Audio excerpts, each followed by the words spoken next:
Luiz, A Noite Escura, né, que é o seu mais recente romance, ele tem uma característica que é interessante porque você trabalha muito com...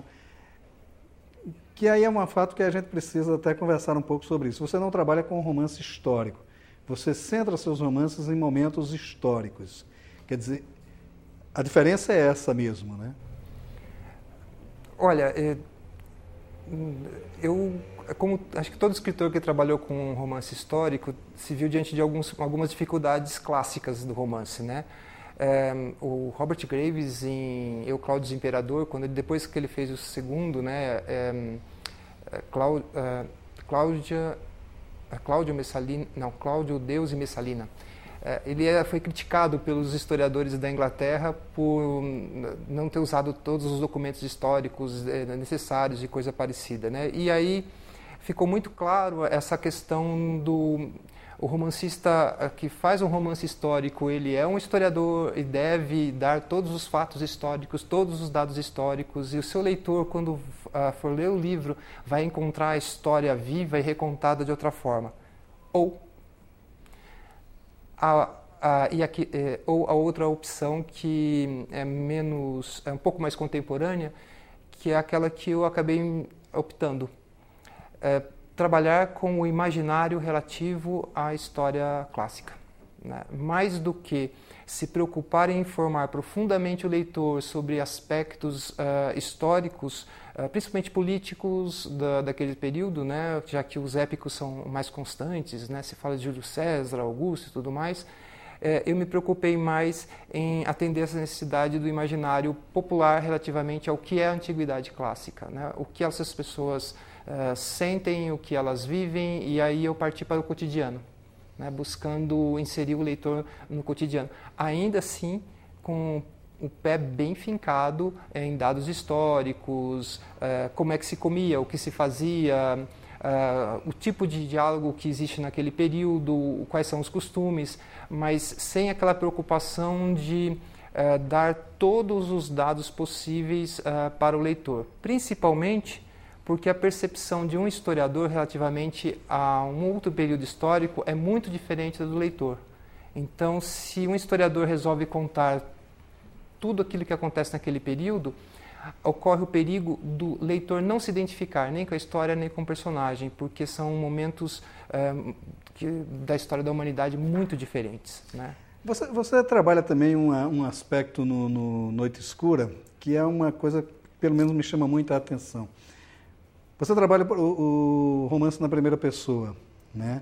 Quer dizer, é um narrador do século II, né? do século II, falando com o público do século XXI, né? Quer dizer, como é que você modula a linguagem desse personagem para que ele não destoe do que era aquele narrador, mas que também que esse narrador não fique chato, né? Quer dizer, como é que se modula isso? Bom, aí você como leitor, ele ficou chato? Porque essa é uma dificuldade realmente delicado. Eu gosto da primeira pessoa porque para mim ela é um desafio da forma, e ela permite um contato de mais intimidade com o protagonista e com o leitor, mas ao mesmo tempo ela nos cria algumas dificuldades, né? Eu me fiei nos trabalhos, sobretudo de arqueologia, sobre Pompeia, para perceber como é que é o linguajar de um homem daquele período, né? Então, às vezes as frases até soam meio chulas, ou às vezes curtas demais, as meditações não são tão profundas quanto a gente veria num livro de filosofia, ou se nós estivéssemos lendo Cícero também, não teria nada a ver, mas eu buscar aquilo que, da linguagem do cotidiano deles, ainda nós podemos absorver de maneira idêntica, né? Sem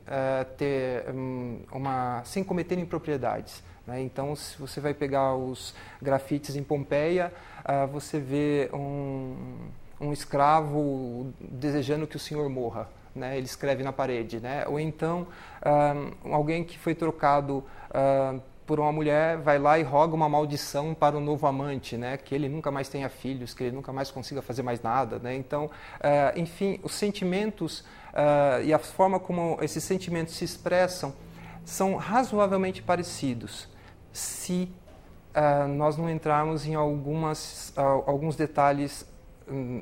detalhes e situações típicos da época. Como, por exemplo, vai ficar bastante difícil para um leitor de um livro como este entender os clubes funerários, por exemplo. Né? Os clubes funerários, né? Quantas pessoas eram envolvidas, aquele que ia pagar o túmulo, né? Que você tem reuniões cotidianas, que você tinha brigas, então vai ficar um pouquinho deslocado para um leitor entender a importância que aquilo tinha naquele cotidiano. Então, às vezes, parece até que o historiador não sabe daquilo, não, a gente sabe, né? Mas a gente busca na forma de falar, naquilo que eles faziam naquele momento, algo que seja uma ponte com o nosso cotidiano. Aí essa ponte vem muitas vezes através dos valores, né? O que eu sinto, o que eu penso e o que eu estou fazendo com essa situação que aparece para eu resolver, né? E aí nisso você faz uma ponte bastante razoável entre quem está aqui agora e quem estava lá no passado. Esse jogo de valores é o que, de certa forma, dá o conceito psicológico do seu protagonista, o Sertório, né? Porque ele... Todo o drama dele durante a narrativa é porque ele está naquela missão, né? Começa aí, inclusive, do início, né? Quando ele é convocado, ele não é convocado, ele é perguntado se vai, né? Se vai à missão, e ele decide ir ali... mas até o final do livro ele ainda fica, mas é este realmente o meu lugar? É todo um conceito, toda uma digressão filosófica que ele tem, né? Que é um questionamento sobre a vida daqueles centuriões que tinham, de certa forma, missões a cumprir, né? E que eles viviam em função dessas missões, mesmo sem saber o sentido dessas missões, né? Quer dizer, como é que é esse conceito psicológico desse personagem mesmo? Olha, Sertórios, ele origina até mesmo o nome do livro, né? Noite Escura, ele é um livro que vai, de maneira metafórica, né? Ele vai falar da existência humana na Terra, né? Como é que o homem posto no mundo, diante das situações, diante da natureza, diante de todas as dificuldades, ele está como diante de uma noite escura, onde ele tem que descobrir as formas sem saber o caminho e a melhor maneira de resolver e a angústia que isso traz, né? Então, o Sertórios ele tem essa angústia muito clara desde o começo, né? Impõe aos seus companheiros uma missão e ele, por amizade, decide ir junto, né? Mas, ao mesmo tempo, ele se questiona, né? Por que eu tenho de fazer isso, né? Por que nós homens temos que fazer isso? Por que nós temos que fazer o melhor, né? A pergunta é essa. Por que eu não posso simplesmente fazer o que eu estou com vontade, né? Ao invés de assumir uma tarefa que nem me deram de fato, né? Mas eu vou porque aqueles que eu amo também vão, né? E nesse percurso ele é um dos que mais sofre, né? E esse percurso dele, sobretudo, de alguma forma, ao mesmo tempo que ele está buscando se encontrar, né, resolver as suas questões, que é basicamente ligada à questão do livre-arbítrio humano, né, o que eu faço com o que me deram, né, e quais as consequências daquilo que eu faço e essas escolhas, e encarar de frente se ele, no fundo, não era também portador de todo o mal que ele iria combater, né? Que acaba nos levando a personagens dos Gêmeos que já me disseram que são mais sedutores do que eu havia previsto. que de fato eu também lido com essa questão, né? Às vezes, em alguns livros, nós vemos a situação do bem e do mal muito separado, né? O bem lutando contra as trevas e tudo mais. E no livro a coisa é muito diluída, né? Você tem personagens que às vezes são cruéis, mas cuja crueldade ela é justificada pela sua situação histórica, pela sua situação social, pelo momento que eles estão vivendo, né?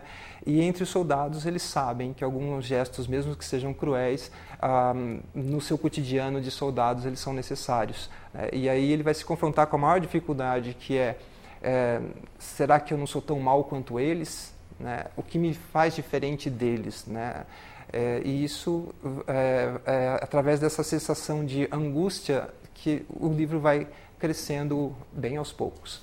Né? Porque ele se questiona, né? Quer dizer, só pelo fato de eu estar, né, em nome de um poder, isso me legitima, né? Quer dizer, essa é a grande... E a questão dos Gêmeos tem isso, né? Quer dizer, os vilões são sempre bem sedutores, né? Os vilões acaba... E há também uma coisa que eu achei interessante, é que você cerca, ou pelo menos emoldura esses vilões, em cima dos preconceitos e dos conceitos mesmo, míticos que se tinha à época, né? Quer dizer, os Gêmeos viveriam pouco, eles estão predestinados a um conceito de maldade e tal. Tem todo um preconceito, que era o preconceito da época, né? Quer dizer, então trabalhar esses conceitos, esses preconceitos da época, também é uma forma de você dar veracidade ao livro. Isso, exatamente. Quando eu entrei mesmo no livro a questão dos gêmeos, a gemelitude, né? Morria muita criança de parto, né? E morriam muitas mulheres de parto, né? Então, os gêmeos não costumavam ser... ainda hoje não são tão comuns, mas naquela época eram menos comuns, né? Então, por isso, todos os gêmeos eram cercados de um certo aura de coisa sagrada, coisa diferente, né? Pessoas importantes, né? Então, isso é bastante comum na antiguidade. Mas... contraditoriamente, nós não temos tantos gêmeos importantes na antiguidade, né? Não temos notícia de um deles que ficou famoso, o outro e tal, mas a maior parte realmente acabava morrendo cedo por alguma razão estranha qualquer, né? Não temos estatísticas nem nada, mas acho que a história mostra, né? Acho que haviam gemelos, filho de Tibérios, que não sobreviveu, se eu não me engano. E gemelos é porque nasceu gêmeo, né? Então, o outro provavelmente morreu, que só tem notícia de um. Então, sempre que eu tenho notícia de um gêmeo, ele morre cedo, né? Ou então os que sobrevivem, como Castor e Pollux, tá? Mas são mitológicos, morreram jovens, né? Então, a gente não vê os gêmeos na antiguidade chegando aos 60 anos, nem aos 70. Provavelmente alguns deles chegaram, né? E essa questão dos gêmeos também era muito delicada, porque eu me esforcei bastante para não entrar no lugar comum relativamente aos personagens gêmeos, né? Normalmente as pessoas sempre fazem um é mau, o outro é bom, as diferenças de personalidade são muito grandes entre eles, e honestamente, se olhar bem para esses dois irmãos gêmeos, eles são tão unidos e tão similares que, se você trocar o nome, vai ser muito pouca diferença entre um e outro, né? Porque eu os fiz complementares realmente, né?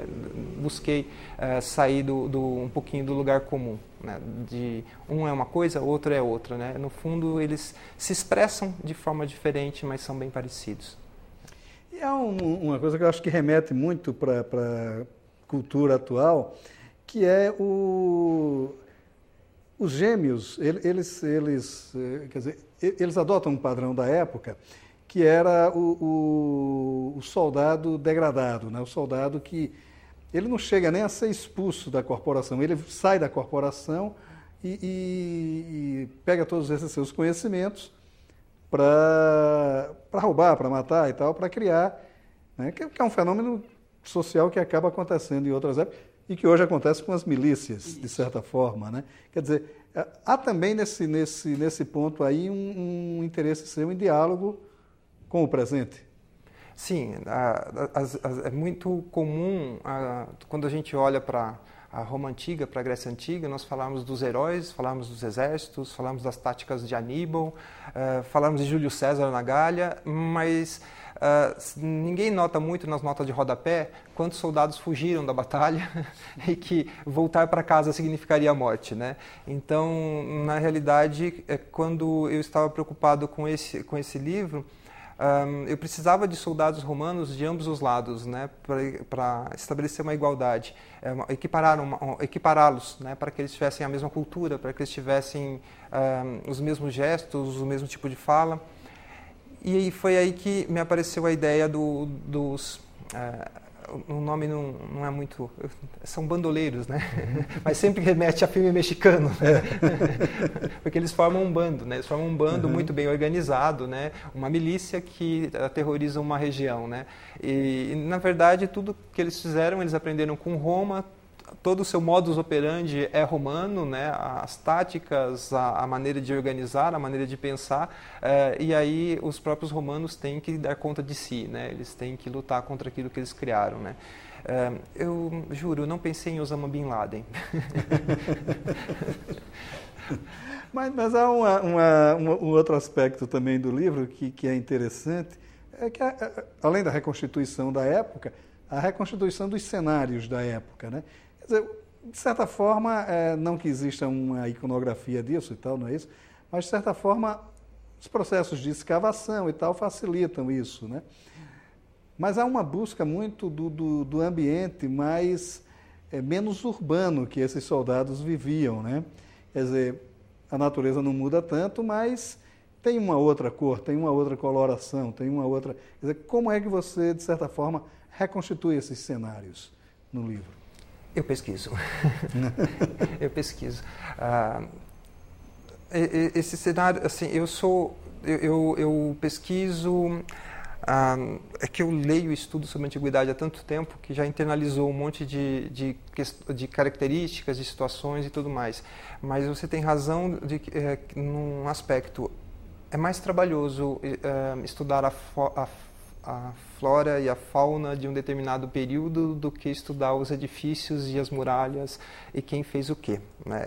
Então, esse trabalho é um pouco meticuloso, porque eu sei que não posso ter falhas, né? Eu já vi livros que colocavam o milho na antiguidade, assim, eu quase infartei, né? É uma coisa da pós-descoberta América. E vários pequenos detalhes que talvez os escritores ignorem no seu cotidiano e não levem em consideração para escrever, né? Eu busco detalhar isso, cada fruta que eu coloco num livro, ela realmente podia ter estado lá, né? Ela não está fora de lugar, não está fora de tempo. O tipo de planta, o tipo de árvore, as pedras, mas com aquele mesmo cuidado que eu tinha comentado antes, sem exagerar nas informações para que o leitor não fique entediado, né? Olha, aqui nós temos essa rocha do tipo tal e do tipo tal, né? Não, ele não precisa disso, ele precisa saber que tem uma pedra ali, uma pedra porosa e pronto, né? E ela tem que estar nessa região, né? Então eu tenho que saber, né? Aí eu utilizo todas as fontes possíveis e imagináveis, né? E claro, eu não tenho a pretensão de conhecer todo um território de flora e fauna, ou algo assim. Quando eu domino um determinado território, razoavelmente, né, sem pretensão de erudição, porque senão nós teríamos que ficarmos eruditos no planeta inteiro. E aí, quando eu vou pretender utilizar algum elemento, eu verifico, ele existe, ele é possível, ele está lá ou não está. Tá? Então, atualmente, eu estou trabalhando num novo romance, dessa vez sobre mulheres, que é Manhã de Sol, que apesar do nome não é um trocadilho com Noite Escura, onde estou tendo que pesquisar com muitos detalhes a flora do norte da África, né? Principalmente porque mulheres na antiguidade dominam esse assunto muito bem, né? Então eu tenho que saber o tipo de planta medicinal, o que faz abortar, o que não faz abortar, o que envenena, o que cura dor de cabeça. Então, quando a maquiagem que já existe, como ela é feita, como ela é pensada, né? Então isso exige um certo trabalho. Mas como eu comentei antes, eu sou historiador, né? Então a minha formação de historiador já é da nova história e nós somos ligados à história do cotidiano, né? Então esses detalhes me dão muito prazer, né? E às vezes é uma linha, uma palavra, né, que passa até despercebido para o leitor ao longo da história, né? Mas para mim eles são parte fundamental daquela paisagem que eu estou construindo, né? E eu me preocupo, né, com o espaço, né, com todo esse espaço que é ambiente, porque na minha concepção também o ambiente afeta profundamente o homem, né, o ser humano, e ele tem que lidar com isso. Então eu não consigo, pela minha própria natureza, eu não consigo desprezar esses detalhes no meu trabalho, né? Ele tem que estar ali dentro daquele contexto e com tudo que aquele contexto tem. né? Da cultura, à sexualidade, à planta, ao que mata, ao que não mata e ao que pode salvar, né? E agora trabalhando com as mulheres, então, deve ser terrível, né? Porque é uma outra psicologia que tinha as mulheres da época, né? Que me parece que não eram tão submissas como a gente acredita, né? Não, elas não eram tão submissas, e o livro parte de uma situação que mostra essa não a ausência de submissão, né, mas elas tinham outros estatutos, né, que davam espaço para que elas pudessem ter voz própria e tudo mais, mas ele parte de um grupo de mulheres que, diante da invasão próxima da sua cidade, elas resolvem que elas não querem ser mortas nem violentadas e elas vão embora, né? Então, aí é o percurso de uma fuga de mulheres, vão sair de Volúbilis para a antiga Tingade, né? Uma distância completamente impossível naquele tempo, né? Mas a ideia é essa, né? É outra metáfora, né? Do que nós queremos atingir é impossível, mas o importante é o percurso disso que nós vamos fazer, né? Então, está ficando interessantezinho, mas dá, de fato, essa grande dificuldade, porque lidar com mulher, mesmo nos termos contemporâneos para um homem, é delicado, né? É muito delicado, porque a gente tem que transportar todos os nossos preconceitos, toda a nossa formação masculina, daquilo que nós entendemos o que é mulher e aquilo que ela realmente é, né? Ou mulheres, né? Não existe uma só, né? E ainda ter que lidar com aquelas da antiguidade, né? Então, é um desafio. É um desafio muito prazeroso, por sinal. Maravilha. Luiz, muito obrigado por sua participação aqui no Leituras. Eu que agradeço. Posso fazer mais uma coisinha só? Que era a grande questão que perpassa por esse livro como um todo, da mesma forma que eu tinha falado a respeito das mulheres, porque homens de um lado, mulheres do outro, né? Noite Escura, ele foi escrito pensando naqueles livros de formação do século XIX, que eram típicos livros de meninos, para meninos, né? Mas pensando se esses meninos tivessem crescido, né? Então, Noite Escura é para uma faixa etária um pouco mais alta, né? 18 anos em diante, de preferência. Mas a grande questão era, por trás disso tudo, é a identidade masculina, né? Hoje, as várias dificuldades relativamente a questões de gênero, não vamos entrar muito nela, mas às vezes você tem alguns rapazes, eu trabalho com alunos e tudo mais, o que é ser homem? Até onde eu posso ir?